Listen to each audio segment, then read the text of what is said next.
জিয়াউল ফারুক অপূর্ব অভিনীত বড় ছেলে নাটকটি দেখেনি এমন লোক কমই পাওয়া যাবে। জনপ্রিয়তার শীর্ষে থাকা এই নাটকটির রেকর্ড ভাঙল নিলয় আলমগীর অভিনীত নাটক শ্বশুরবাড়িতে ঈদ। ইউটিউবে বাংলা নাটকের দর্শকপ্রিয়তায় 11 মাস আগে ভাঙল 8 বছরের রেকর্ড। জামাইখ্যাত নিলয়ের এই নাটক বেশ সাড়া ফেলেছে।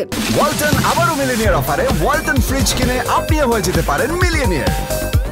মিলিনিয়ার ছড়াছড়ি দেশ জুড়ে, এটা শুধু ওয়ালটেনই পারে। জিয়াউল ফারুক অপূর্বের ক্যারিয়ারের অন্যতম আলোচিত নাটক মিজানুর রহমান আরিয়ানের বড় ছেলে। 8 বছর আগের এই নাটকটি এতদিন ছিল ইউটিউবের সর্বোচ্চ ভিউ পাওয়া নাটক, যার 5,41,82,000 ভিউ।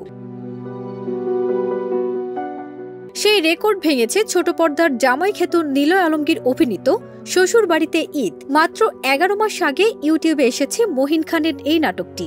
গতকাল পর্যন্ত এটির ভিউ ছিল 5,43,78,000। এতে নিলয়ের সঙ্গে অভিনয় করেছেন তারিক আনাম খান, জান্নাতুল সুমাইয়া হিমি ও সাবেরি আলম। শ্বশুরবাড়িতে ঈদ কেন্দ্রিক নানা ঘটনাকে ঘিরে আবর্তিত হয়েছে শ্বশুরবাড়িতে ঈদ নাটকের গল্প।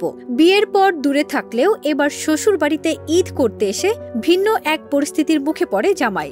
দেখা যায় শ্বশুর কিপটে, যে ঈদে ফিতরা জাকাত ইত্যাদি দিতে চায় না, সেগুলো নিয়ে সোচ্চার হয় জামাই। নাটকে বার্তা দেওয়া হলেও সেটা কমেডির মাধ্যমে তুলে ধরা হয়েছে।